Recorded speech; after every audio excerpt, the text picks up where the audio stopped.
Welcome. This is Healing Gifts of Love, Wednesday, the 3rd of March, 2021, episode 8.1.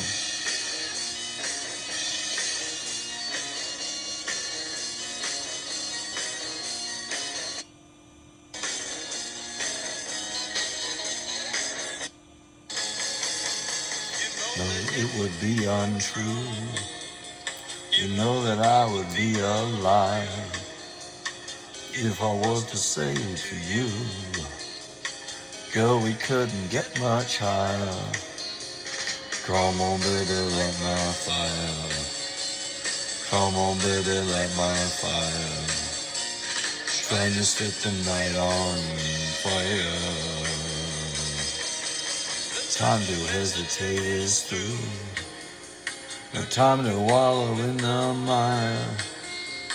Trying we can only lose. And our love become a funeral pyre.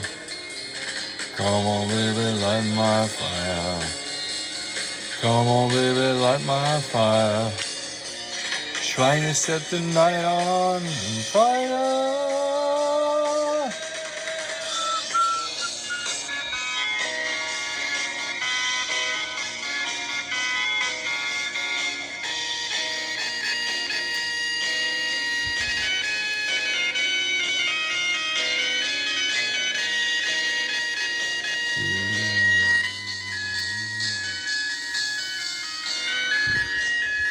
Okay, let's start the show. We're going to continue focusing on the anti-slavery, anti-oligarchy, anti-bankers dictatorship origins and principles of the American Revolution, as yet still not complete, needing to be completed, and thus needing to be returned to the minds, to be made afresh in the minds of women and men. It would be delightful to make this widely understood.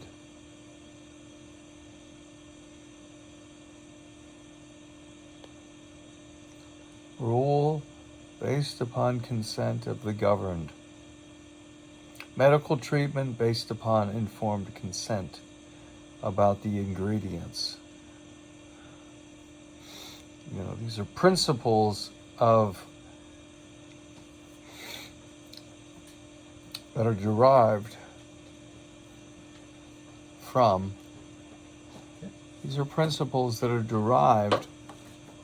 from the notion that man is created in the living image of the Most High God, that there's something creative and potentially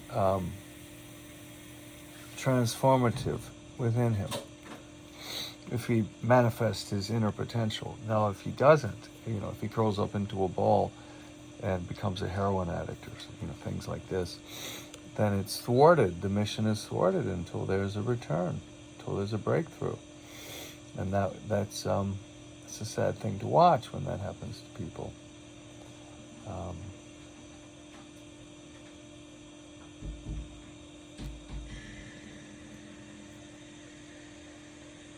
Okay. All right. So we were reading where Gouverneur Morris was at the convention, and Gouverneur Morris had said in his speech, August 8th, 1787, the admission of slaves into the representation, when fairly explained, comes to this, that the inhabitant of Georgia and South Carolina who goes to the coast of Africa and in defiance of the most sacred laws of humanity, tears away his fellow creatures from their dearest connections and damns them to the most cruel bondages, that one shall have more votes in a government instituted for the protection of the rights of mankind. In other words, that of the slave states of Georgia and South Carolina. When they do this, they would have more votes in a government instituted for the protection of the rights of mankind than the citizen of Pennsylvania or New Jersey who views with laudable horror so nefarious a practice. Gouverneur Morris continues, domestic slavery is the most prominent feature in the aristocratic continents of the proposed Constitution. The vassalage of the poor has ever been the favorite offspring of aristocracy. Slavery is a nefarious institution, the curse of heaven on the states where it prevails. Morris refused to agree to any of the compromises pertaining to slavery at the convention. He was simply outvoted. And he's the man that wrote the preamble to the U.S. Constitution. What I find so astonishing is that, for the most part, most people wouldn't, there'd be no way that they'd know who he was, but they've all heard of Thomas Jefferson. Thomas Jefferson started the political party to prevent anything being done too quickly about slavery. And they were so good at preventing anything from being done that nothing was done, except a long-term build-up to dismantle the United States by means of manipulating both sides, the slavery and the abolitionist positions, and manipulating them at each other, against each other in favor of dismemberment of the Union, so that the United States would be then impotent to neutralize the plans of the British Empire, which still viewed with disdain the freedom to which the young republic had aspired and achieved, and they wanted to see it destroyed forever. So they used the consolidation of the Freemasonic lodges in Charleston in 1801 as a British intelligence front to consolidate all of the Scottish Rite under Scottish Rite Freemasonry, all of the lodges, and then begin this thing where you have a 32nd degree system, and they're all connected, and they meet in Charleston, and that, of course, is the seat of the birth of the Confederacy, on the Knights of the Golden Circle, which is a Freemasonic spin-off secret society. You have the spin-off then creating the Confederacy. It literally was created. It was a British intelligence operation. It's not that hard to see that it was. And the Knights of the Golden Circle secret society was a 1,000-mile diameter circle around Havana, Cuba, that they sought to create an empire 1,000 miles in diameter around Havana. It went into Central America and South America and the islands. And then it was a slave-based empire that would be kind of a last redoubt in the advent that the slavery failed in the United States and then was abolished forever, which it should have been. Well, slavery, simply put, is irreconcilable with a system based upon freedom and self-determination. There can be no separate class of people who are capable of enslaving the mass of humanity. This is something that anybody, in terms of common sense, would disdain. They don't want somebody enslaved working for them. And there's no special class of human beings that could possibly be said to qualify to manage such a system, and do so without leaving a stain of sorts on themselves. A stain because free labor is always superior. In every way, it uplifts the population, it uplifts the worker. Slave labor degrades working and makes the owners of slaves think they don't need to work, and then that's for slaves. Work is for slaves, and thereby the progress-oriented, freer labor places are always outdoing the slave-based empires, the slave-based systems, because there's no innovation. There's a disdain on getting your hands dirty in these slave-based places. Slave-based empires, slave-based city-states, slave-based systems. I mean, how much innovation is going to occur at an apple factory in China where they have netting outside the windows to catch the workers because they're so overworked that they very often try to jump out of their dorm setting to their deaths. They put netting outside the window. It's pretty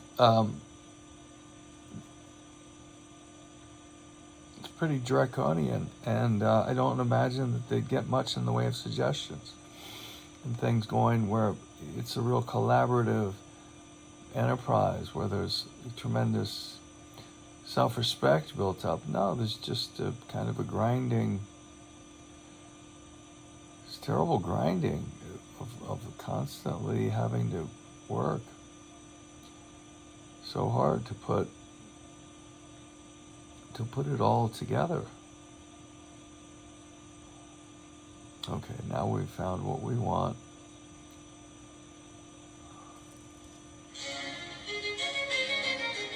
Okay. All right, now we're going to return to the reading. So, Gouverneur Morris refused to agree to any of the compromises pertaining to slavery at the convention. He was simply outvoted. Much like Alexander Hamilton, for Morris, the determination to eradicate slavery was interwoven with his economic initiatives. Now, this article is by Robert Ingraham. The links will be in the description under this video on YouTube. And he's a LaRouche essayist and historian and longtime collaborator, and I think that he and Anton Chaikin represent the best of the two brain trust masterminds of the material that organization has so skillfully brought to our attention and elucidated. They invented whole new ways of looking at statistics and so forth to show that you need to focus not on the money and the statistics, but on the physical, economic, tangible produce, production, and then see how that plays out per capita and how many average amount of hours worked to pay for the average car, average amount of mortgage payments paid to pay for the average house, average, etc. And then you start to see that the living standards have been declining since the mid-70s in the United States for the American middle class. All right, I need to get serious about reading through this article. His article is in this case, Hail Columbia. Hail Columbia. Happy Land. Robert Ingraham. I-N Graham. Graham. And his, you do an internet search for his name, LaRouche, and there'll be a list of articles that'll pop up. And this is a long article, and it's well written. Everything he's done has been amazing to me. It's just, I've really enjoyed his work, and what's astonishing is that if you just think about it, what would have happened if the United States had phased out slavery at the beginning? We would have set an entirely different standard. So much better, so much more uplifting. The South could have taken a different direction and learned to incorporate the slaves into a transformation that was orchestrated to bring the slaves into the ability as a series of social bodies of people that don't really have much in the way of identity now that they've been stripped of everything, that we would put them into some situation where they could recapture their dignity. And I think that would be, well, this is beyond the scope of my discussion today, and I keep getting distracted. I have not been known to do that, at least until today. So let's get out of this. We want to return to this article and continue to read from it. Gouverneur Morris is 7,000 acres in the Bronx. He's one of the wealthier of the founders. He's a staunch abolitionist, and he was a close collaborator with Alexander Hamilton, who was probably the leading abolitionist and anti-slavery advocate that even apparently had the influence on George Washington to change George Washington's thinking such that George Washington, unlike Thomas Jefferson, who did not free anybody of his slave rolls except for the Sally Hemings that he slept with and her family, George Washington was convinced to free his slaves and those of Martha's. His wife's family were probably one of the largest slave-owning families in the colonies. George Washington married the richest widow in the colonies. Wow, it's a good strategy. He wanted to be president, and, king, and the maker, the crafter. It really was a potent combination to have his ability to play a role, and then have that backing. But that slave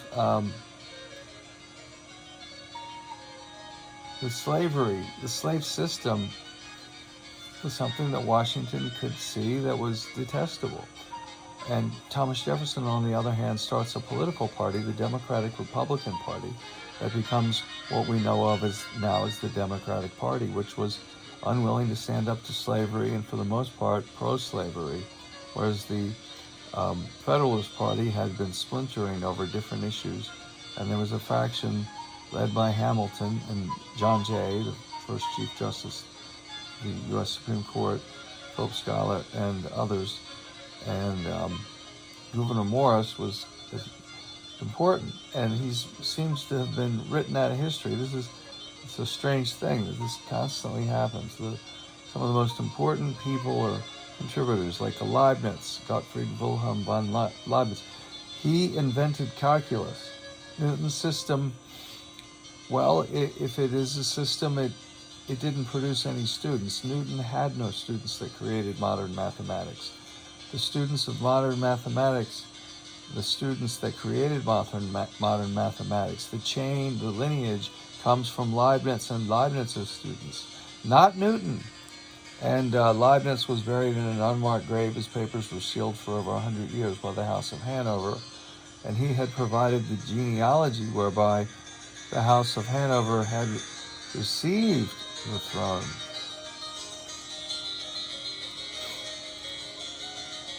So under the Act of Settlement, Leibniz had done the genealogy for the House of Hanover, the House of Saxe-Coburg-Gotha, that had changed his name to Hanover and later to Windsor. Leibniz is also a correspondent with Peter the Great and all the leading thinkers and artists, cutting-edge leadership across Europe. So the modernization campaign of one of the greatest of the czars, Peter, who went to Germany in disguise. He was 6'6". He's this big, bulky, strong man, I guess, with his security detail, and he would go and learn how the ships were built and work directly and train and get his hands dirty. And see, Leibniz corresponded with people like this, and he had a hand in creating the conditions for the University of Berlin, the St. Petersburg Academy of the Arts and Sciences, the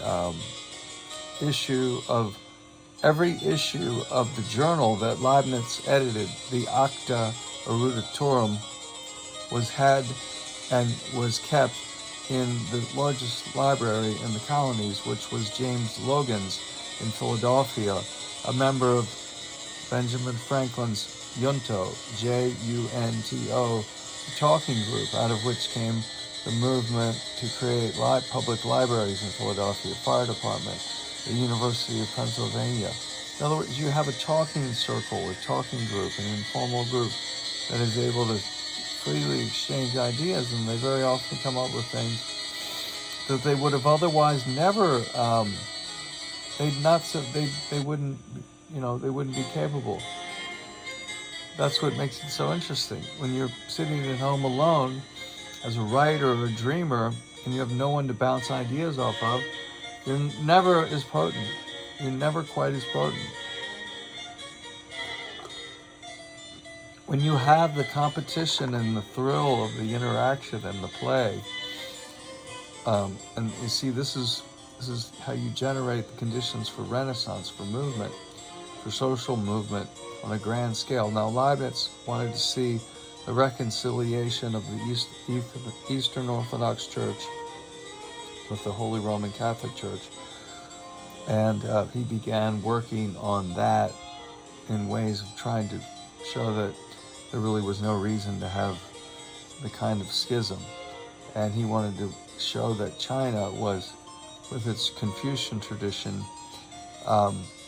very much in harmony with the principles of the Sermon on the Mount with Christianity, and the principles of in general, the universal morality of the West that come from Torah-based Judaism, that come out of the Ten Commandments and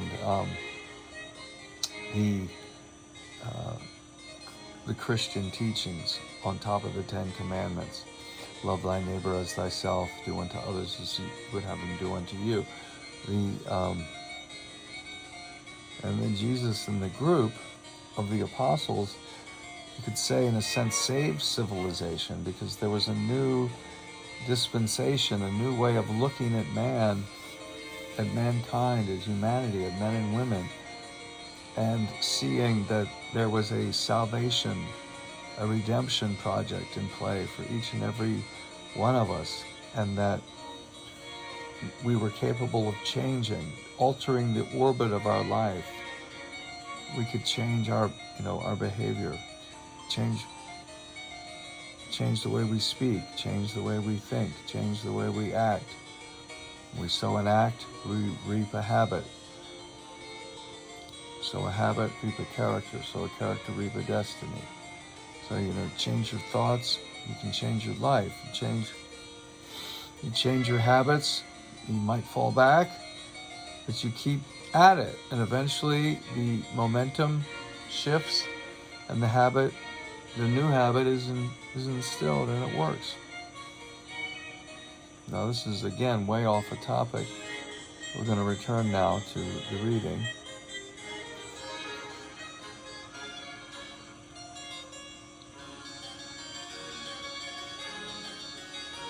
Much like Alexander Hamilton, Gouverneur Morris refused to agree to any of the compromises pertaining to slavery at the convention, but he was simply outvoted. He's claiming the curse of heaven is on the states where slavery prevails. Morris was the first person in 1777 to propose the construction of a canal from the Hudson River to Lake Erie. See, this is a demonstration of his commitment to eradicate slavery being connected and interwoven with his economic initiatives. The more advanced the economy, the more productive, the more innovative, the more slavery becomes obsolete. And that you would want free and productive slaves. No, you don't. No, you wouldn't want free, productive. You'd want free labor that would be the most productive and innovative labor there is. You would want that producing. And this idea that America was founded on slavery, this is absurd. This is the slave power that had existed throughout all of human history. came sweeping in and did an end run on the Constitution. Or end run on the constitutional process. And it's a terrible thing because it's so easy to fall into just thinking, well, it was just meant to be that way. No, it wasn't. It wasn't meant to be that way. It's never meant to be anyway. It's made to happen on purpose, or it happens because of neglect by various sins or actions that represent basically not acting, of omission, sins of omission. Very often they fall apart, but the thing is, this Gouverneur Morris proposed the Erie Canal. He was appointed. Morris drafted detailed plans for a canal to Lake Erie, which he submitted to the New York Surveyor General. In 1810, at Morris's request, the New York legislature appointed a 7-person commission to explore a route for a canal to Lake Erie, which became known as the Erie Canal Commission. Gouverneur Morris was selected as chairman, with Stephen Rensselaer and DeWitt Clinton as vice chairman. Similarly, the Jay family. So there's a whole group of them that are pro-industrial expansion, pro-progress-oriented, pro-technological and scientific progress, infrastructure development, making things come and go faster, cheaper, better, more efficiently. And they know that to do that, they have to make it happen on purpose. And these people were anti-slavery.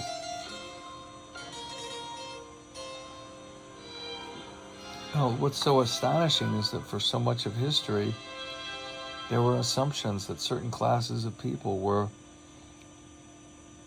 endowed with the inalienable rights to enslave the mass of the population. It's just astonishing that this, and it still continues in different subverted, barely veiled forms. Okay, so similarly for the Jay family, John Jay was the first president of the New York Manumission Society, and it was John Jay, then serving as New York State governor, who forced through legislation in 1799 to emancipate New York slaves. Later, Jay's son, Peter Augustus, would lead the fight at the 1821 New York State Constitutional Convention for the full enfranchisement of blacks in New York. Peter Jay also served as both the president of the Erie Canal Commission and as president of the New York Manumission Society. Another of Jay's sons, William, became a founding member of the Liberty Party in 1840. In April of 1775, the same month as the battles of Lexington and Concord, the first abolition organization in the American colonies was founded, the Society for the Relief of Africans Unlawfully Held in Bondage. Created by the prominent Quaker Anthony Benezet, Benezet, prominent Quaker Anthony Benezet. The Society for the Relief of Africans Unlawfully Held in Bondage, the first abolition organization. The Society for the Relief of Africans Unlawfully Held in Bondage.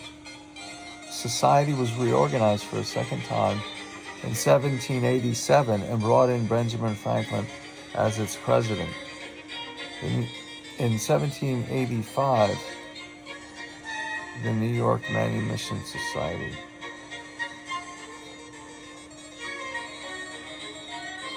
It's interesting because if it had never launched, if slavery hadn't launched, it would have just been such a different and much better history, a much happier It would have been so much happier.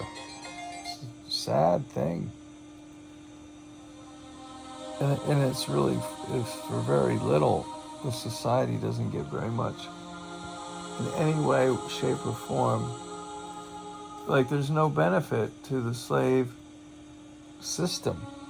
It gives like this little boost to this tiny subclass. It's not really a big class, and it exhausts the soil. See, the advanced farming is always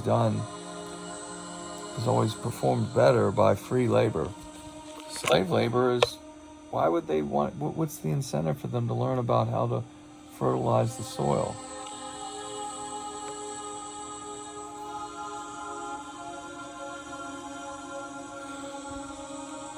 In 17, let me see. All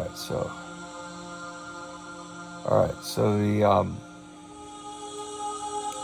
society was reorganized and had Benjamin Franklin as its president in 1787.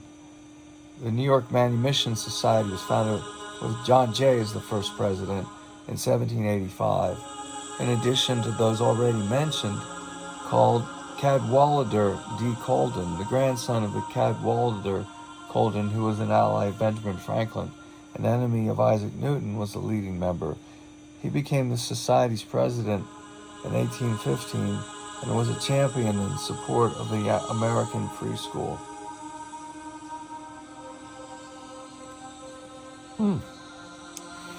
It's really amazing. On November 1st, 1787, the African Free School opened with 60 students in New York City. Also in 1787, the Free African Society was founded in Philadelphia by Richard Allen and Absalom Jones, both former slaves. Another leading member was James Forten. This was the first organization dedicated to full emancipation and equal rights. This effort also led directly to the founding of the African Methodist Episcopal Church. The March of 1793, the New York Manumission Society issued a call for a national convention of all the anti-slavery societies. Wow, March of 1793. It met in Philadelphia, January 1794, as the American Convention for Promoting the Abolition of Slavery and Improving the Condition of the African Race. And it would continue to meet annually for many years, providing national direction in the fight for freedom and full citizenship. At the 1795 convention, delegates stated that the clouds of prejudice could be overcome through the voice of reason and the impulse of humanity.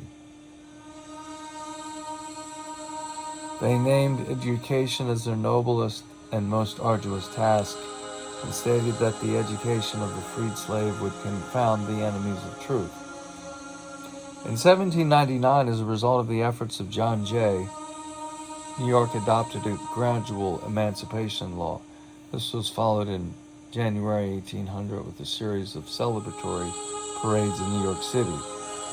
In 1791, Alexander Hamilton authored his report on manufacturers and simultaneously unveiled the formation of the Society for Establishing Useful Manufacturers.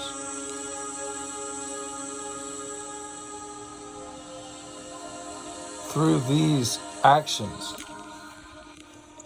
and most emphatically as put forward in the argument of his report, Hamilton declares the role and the responsibility of the national government to foster the most rapid development of manufacturing, science, and invention,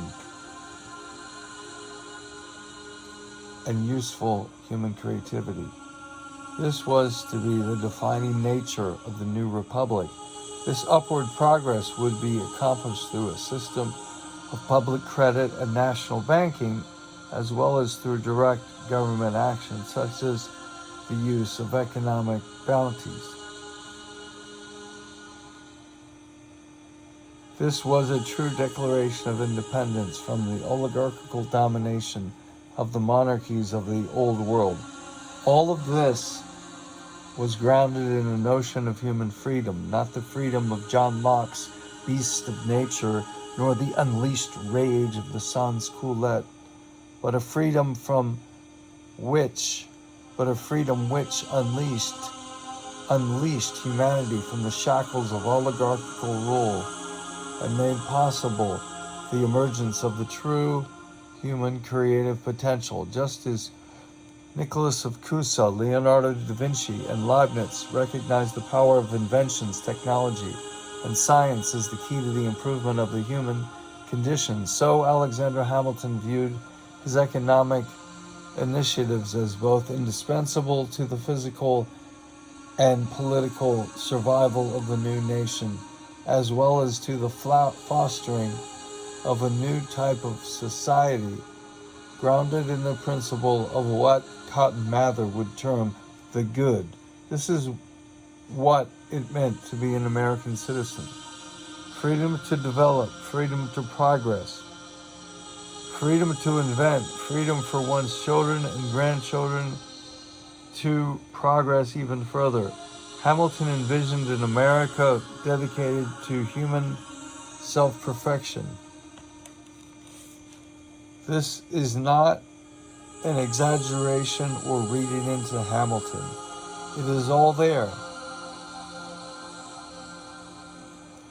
In his letters, writings, and most importantly, in his life's work. We'll stop here, and we'll be right back.